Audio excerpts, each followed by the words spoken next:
Common symptoms of anxiety disorders include: ang mga karaniwang sintomas ng mga karamdaman sa pagkabalisa ay kinabibilangan ng labis na pag-aalala at takot, excessive worry and fear. Ang mga taong may mga karamdaman sa pagkabalisa ay kadalasang nakakaranas ng paulit-ulit at hindi makontrol na pag-aalala at takot tungkol sa mga pang-araw-araw na sitwasyon o mga partikular na pag-trigger. Mga pisikal na sintomas. Physical symptoms. Maaaring magpakita ang pagkabalisa bilang mga pisikal na sintomas gaya ng mabilis na tibok ng puso, igsi ng paghinga, panginginig, pagpapawis, pagkahilo, at mga issue sa gastrointestinal. Mga pag-uugali sa pag-iwas. Avoidance behaviors. Maaaring iwasan ng mga individual na may mga karamdaman sa pagkabalisa ang ilang partikular na sitwasyon, lugar, o aktibidad na sa tingin nila ay nagpapalitaw ng kanilang pagkabalisa.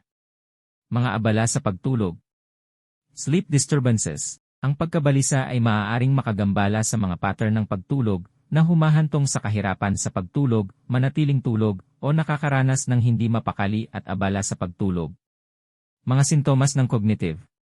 Cognitive symptoms. Ang pagkabalisa ay maaaring makaapekto sa mga pattern ng pag-iisip ng isang tao na humahantong sa labis na pag-iisip, kahirapan sa pag-concentrate, at isang mas mataas na pakiramdam ng pagiging alerto o hypervigilance. Kung ikaw o isang taong kilala mo ay nakakaranas ng mga sintomas ng anxiety disorder, mahalagang humingi ng propesyonal na tulong mula sa isang mental health provider. Maaari silang magbigay ng tumpak na diagnosis at bumuo ng personalized na plano sa paggamot upang epektibong pamahalaan ang mga sintomas ng pagkabalisa.